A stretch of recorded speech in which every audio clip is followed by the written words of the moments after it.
Hello, people. Welcome to the fourth episode of Reconciling God and Sex. If you've not been following this series, I want to officially invite you to do well to join in listening to this very enlightening series. The first episode, we talked about how your relationship with God, the Father, spiritually impacts on your sexual relationship with Him. I don't know if that makes sense, but the way you relate with God spiritually kind of impacts on how you relate with Him when it comes to your sexual life. And God is someone who is interested in your sexual life. So if you have this fearful image of God as a spiritual being, you're going to bring that into your sexual life, and it will not produce the results it is supposed to produce in your life.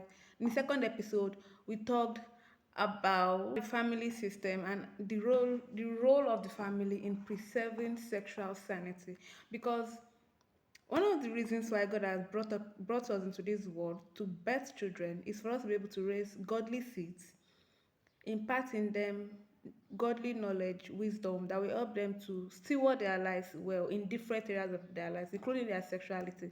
And I remember telling us in that second episode that every child's first sex education should come from the parents. It is that important. Parents should start getting involved in their children's sexuality, and this should not come from the point of fear. This should not come from the point of their own insecurities or from their own mistakes. This should come from a wholesome view of sexuality.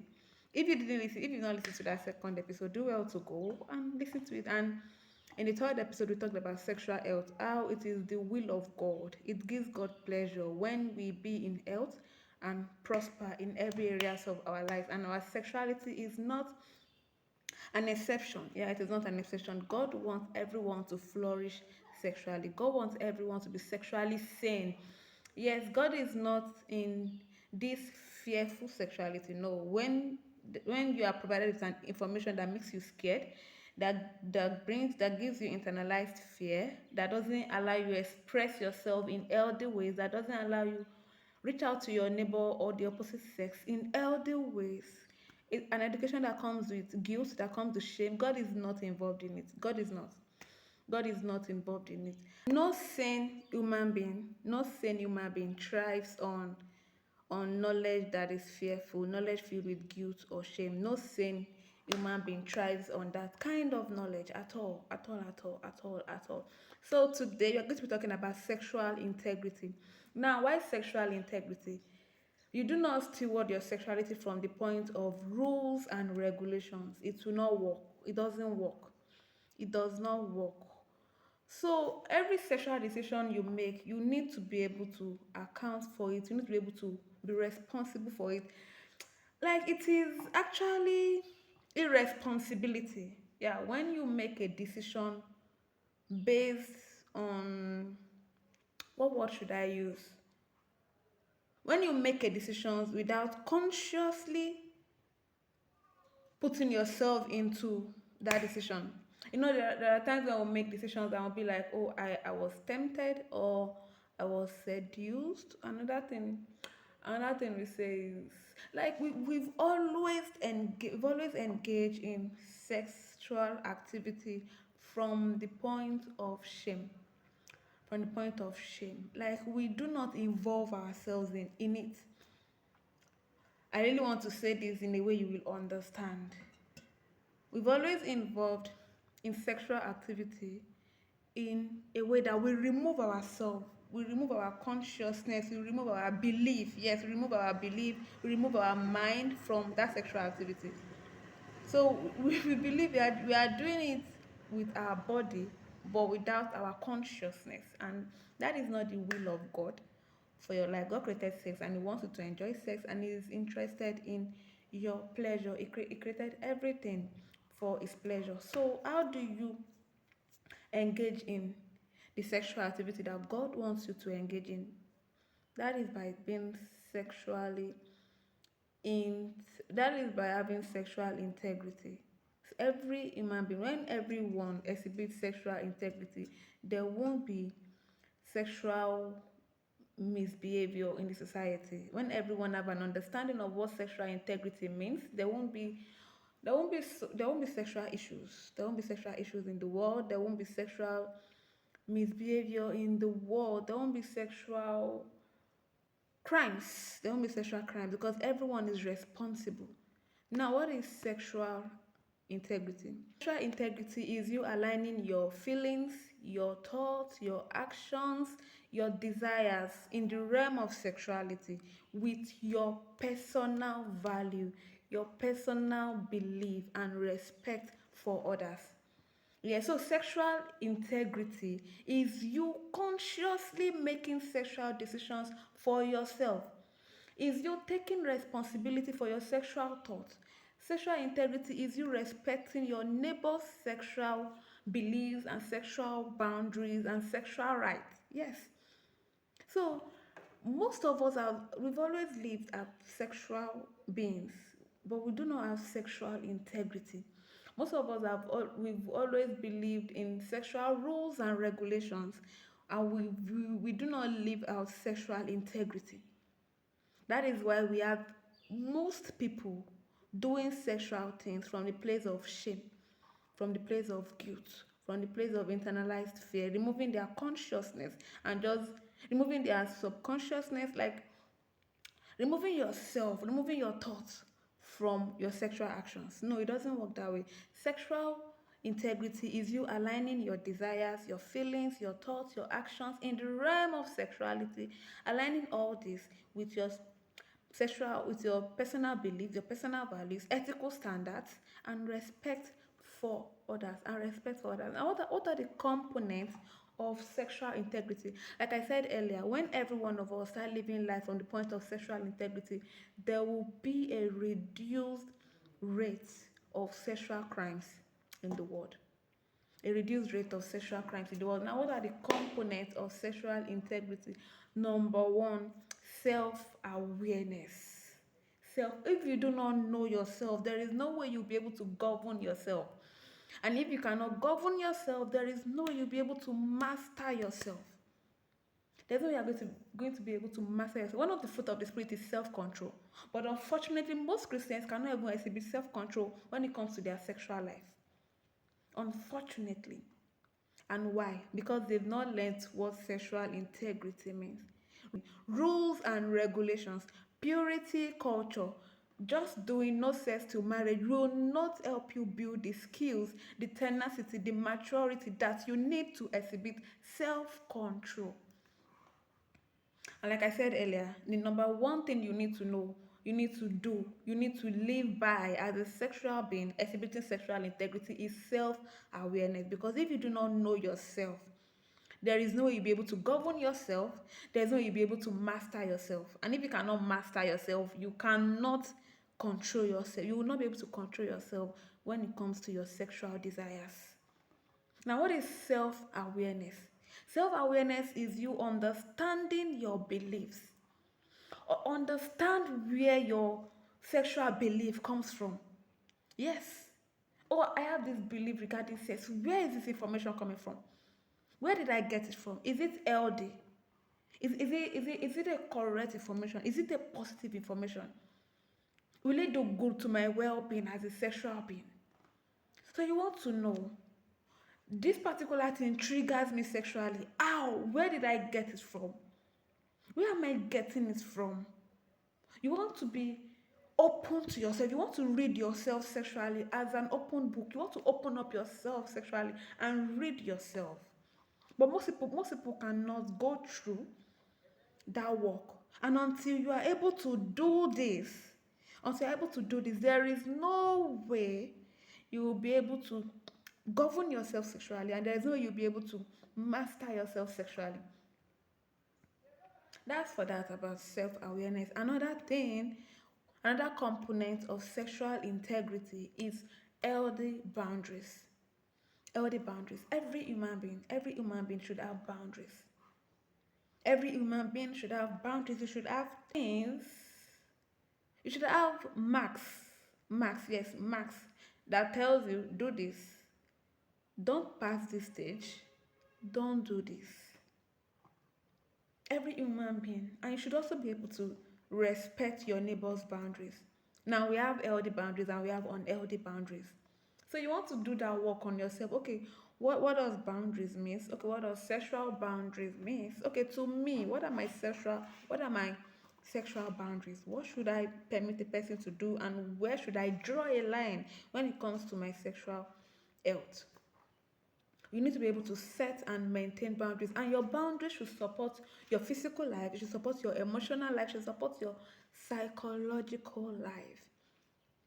Last week I said that God wants you to be old, God wants you to be healthy, God wants you to live in health, especially sexually. And I also showed us how your mental health, your spiritual health, your physical health, your intellectual health, how all these things sum up to you living a healthy sexual life. If your mental health is wrong, then you're not complete. There's no way you will live in health. So another component of sexual integrity is communication. You want to be able to open your mouth, communicate. There are different ways. And do you know one thing about communication? Communication, there are three aspects to communication: where you give an information, providing an information, the medium you use in providing that information, and getting a feedback from what you have sent out, So as a sexual being on a journey to sexual integrity, you want to be able to communicate in a way that your information is well received and you get a feedback. So honest and open conversation relating to sexuality. And okay, when I get to the benefit, I'm going to say the when I get to the benefit, I'm going to talk about the impact of communication to your own sexual life and your partner's sexual life. Another component of sexual integrity is respect for others. Respect for others. We have people who we have people who are living their sexual life on the grounds of rules and regulations, and they do not have respect for other people's sexuality. They do not have respect for other people's sexual health. So who are we deceiving? Who are we deceiving? God will not want you to live life that way. Like, why should you see your neighbor? Why should you have a neighbor and you do not respect your neighbor's sexual rights, your neighbor's sexual health? God doesn't move that way. God doesn't move that way. And that is one of the flaws of purity culture. That is one of the flaws of purity culture. A lot of people living life under this purity culture mindset, they do not have respect for other people's sexual health. They don't. And one of the things they do, especially when they eventually have sex, or when they sneakily, because most of them actually sneak to engage in sexual activity, is they actually use their partner's body as a means to masturbation. And that is another topic on its own. That is another conversation. And so another component of sexual integrity is responsibility. Responsibility. If you are going to do something, you should take account, you should be accountable for that thing, and you should be able to face the consequences of it. You should be able to take the consequences. So sexual integrity allows you to take responsibility for your sexual actions. You are accountable. You are taking responsibility for whatsoever consequences comes out of that action. So of course you will not want to do things you shouldn't be doing. You will not want to do things you shouldn't. Nobody is saying, do this, don't do this. You yourself, you know that, oh, if I should do this, this is what will happen. Okay, I want to do it because I'm ready for what will happen. That is sexual integrity. You know this is what will happen if you engage in an unhealthy sexual activity and you are ready. Okay, I want to face the consequences. Yes. Yes, this is your action. You will face the consequences of your action. So that is one major thing. That is one major thing sexual integrity does. You will learn. You will learn to be responsible. You will learn to take actions and you will learn to face the consequences of your actions. Nobody is forcing you. You are the one that did it yourself because you already have information on your healthy sexual activity and your unhealthy sexual activity, and you are picking one. And you are picking one. So yeah, another component of sexual integrity is consent. Yeah, consent. And you know what consent means? Consent is you say giving Is your partner giving a positive answer to what your sexual desires or your sexual pleasure? Do you want to do this? Yes. Okay, fine. How far do you want us to go? And consent can be withdrawn at any time. At any time. So I wanted to know today that another thing with sexual integrity gives your sexuality a sense of purpose. Yes, sexual integrity gives your sexuality a sense of purpose whereby you understand that, oh, my sexuality can actually be fulfilling and positive when you are conscious of what you are doing, when you do things from the point of maturity, from the point of respect for yourself and respect for your neighbor.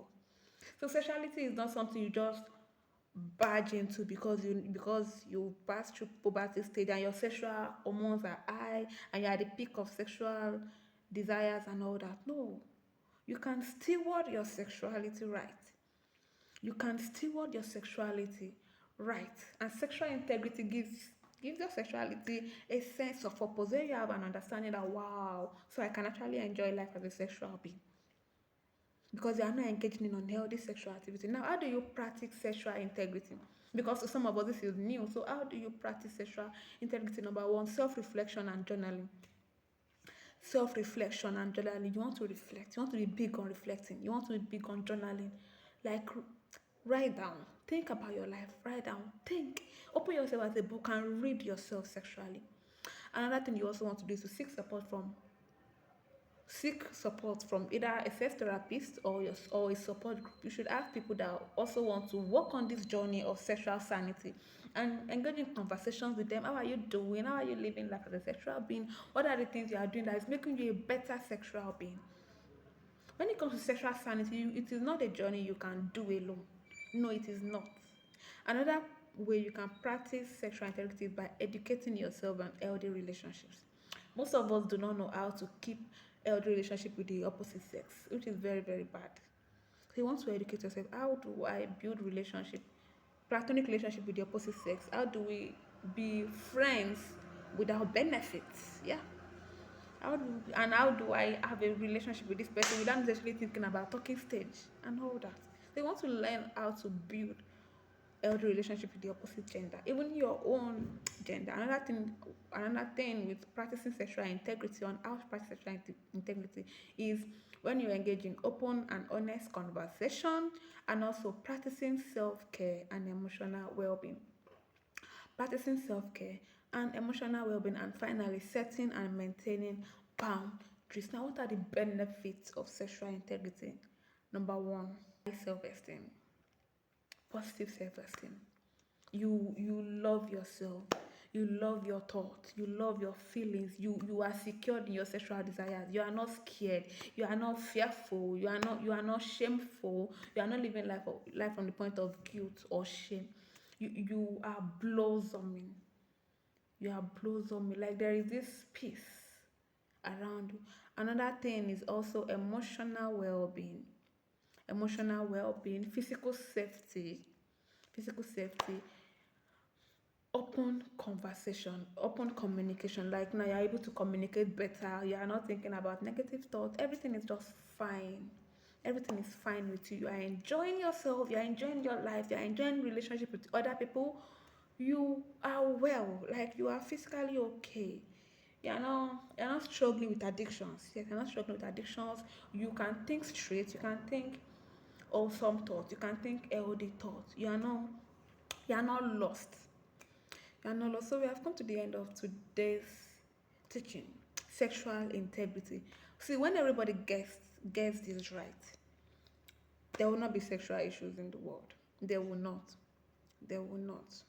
And everybody will be fine. And when you eventually get married, you are involved. You are intentionally involved in pleasing your partner. Your partner is also intentionally involved in pleasing you. Nobody is doing things from the point of trauma. No, no, everybody is just fine, which is the will of God for you.